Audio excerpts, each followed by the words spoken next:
যিদিনাখন মোক এৰেষ্ট কৰিছিলে সিদিনাখন এজন মানুহে কৈছিলে বোলে ভিক্টৰ দাসটো মানুহটো আপোনালোকে জানে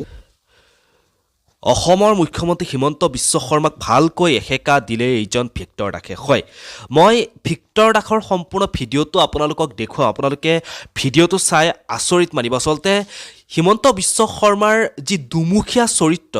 যি দুমুখীয়া তেওঁৰ চৰিত্ৰ সেই চৰিত্ৰ উদঙাই তুলিছে এইজন ভিক্টৰ দাসে এনেকুৱা কিছু বিশেষ কথা কৈছে এটা ফেচবুক লাইভত এই ভিক্টৰ আছে হিমন্ত বিশ্ব শৰ্মাৰ দুমুখীয়া চৰিত্ৰৰ বিষয়ে যিখিনি কথা শুনাৰ পিছত আপোনালোকেও কিন্তু ভাবিবলৈ বাধ্য হৈ পৰিব আচলতে এইজন ভিক্টৰ আছে প্ৰতিবাৰে তেওঁ অন্যায়ৰ কাৰণে মাত মাতি আহিছে জুবিন গাৰ্গৰ ন্যায়ৰ কাৰণে জুবিন গাৰ্গ নোহোৱা হোৱাৰ পিছৰে পৰা তেওঁ মাত মাতি আহিছে আৰু জুবিন গাৰ্গৰ ন্যায়ৰ কাৰণে মাত মাতি তেওঁ 5টা মাহ জেলৰ ভিতৰত থাকিব লগা হৈছে 5টা মাহ জেলৰ ভিতৰত কটাইছে কেৱল জুবিন গাৰ্গৰ ন্যায়ৰ কাৰণে মাত মাতি আৰু এতিয়া এই ভিক্টৰ আছে হিমন্ত বিশ্ব শৰ্মাৰ যে দুমুখীয়া চৰিত্ৰ সেই দুমুখীয়া চৰিত্ৰ এনেকৈ উদঙাইছে হিমন্ত বিশ্ব শৰ্মাৰ দুমুখীয়া চৰিত্ৰ আপোনালোকেও ভিডিঅ'টো চাই আপোনালোকে আচৰিত মানিব আচলতে আপোনালোকে ভাবিবলৈ বাধ্য হৈ পৰিব আচলতে হিমন্ত বিশ্ব শৰ্মাই যিবোৰ কথা কয় তেওঁ প্ৰকৃততে সঁচাকৈ সেইখন তেওঁৰ মুখেই নে সেই কথাখিনি আপোনালোকে কৰবাত ভাবিবলৈ বাধ্য হৈ পৰিব মই আৰু বেছি সময় নলয় মই আপোনালোকক ভিক্টৰ দাসে কিনো কৈছে ভিডিঅ'টো আপোনালোকক দেখুৱাবৰ কাৰণে চেষ্টা কৰিছোঁ আপোনালোকে ভিডিঅ'টো এবাৰ ভালকৈ চাওক ভিক্টৰ দাসে কি কৈছে ভিডিঅ'টো এবাৰ ভালকৈ আপোনালোকে চাওক তাৰপিছত আপোনালোকে আপোনালোকৰ মতামতসমূহ কমেণ্ট বক্সত কমেণ্ট কৰি জনাবলৈ একেবাৰে নাপাহৰিব ধন্যবাদ যিদিনাখন মোক এৰেষ্ট কৰিছিলে সিদিনাখন এজন মানুহে কৈছিলে বোলে ভিক্টৰ দাসটো মানুহটো আপোনালোকে জানে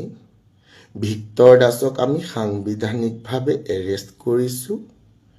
আৰু আপোনালোক সকলোৱে জানে যে ভিক্টৰ দাস কেনেকুৱা হয় ইয়াৰ আগতেও ভিক্টৰ দাসক আপোনালোকে দেখিছে ঠিক আছে এতিয়া সেই মানুহটো কয় ভিক্টৰ দাসক বোলে চিনিয়ে নাপায় হু ইজ ভিক্টৰ দাস হয় নহয় মই কোৱা কথাবিলাক অলপ লিংক কৰিব পাৰি আছো নাই তাৰে পিছত এজন মানুহে কৈছিলে আপোনাৰ ফেচবুক লাইভ যোনে মোৰ পৰা টিউচন লৈছিলে ঠিক আছে ফেচবুক লাইভটো মোৰ কেতিয়াৰ পৰা ফেচবুক লাইভ কৰোঁ আপোনালোকেও জানে প্ৰথম মোৰ ফেচবুক লাইভটোৰ ডেটটো চাই ল'ব আৰু মোৰ টিউচন দিয়া ষ্টুডেণ্টটোৰো ফেচবুক লাইভটোৰ ডেটটো চাই ল'ব গম পাব কোনে কাক টিউচন দিছে সদায় মই কৈ থাকোঁ বোলে who is the big daddy it's me ঠিক আছে তো বস্তুটো কি হ'ল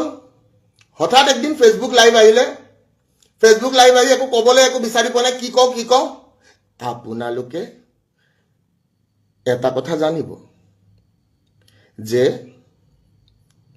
আমি জুবিনক ন্যায় দিম ময়ো জুবিন আমিও জুবিনৰ মই প্ৰথম অনুৰাগী যদি আমাৰ চৰকাৰে জুবিনক ন্যায় দিবলৈ নোৱাৰে তেনেহলে আপোনালোকে আমাক ভোট নিদিয়াটো স্বাভাৱিক হয় নে নহয় বাৰু কাৰণ জুবিন অকল মোৰে নহয় জুবিন আমাৰ সকলোৰে জুবিন এক ঈশ্বৰ পুত্ৰ আপোনালোকে ভোট নিদিব আৰু এটো স্বাভাৱিক তাতে আমি বেয়া পাইও লাভ নাই आज वही आदमी बोल रहा है कि भाइयों और बहनों न्याय हम थोड़ी देते हैं न्याय देने वाला तो अदालत है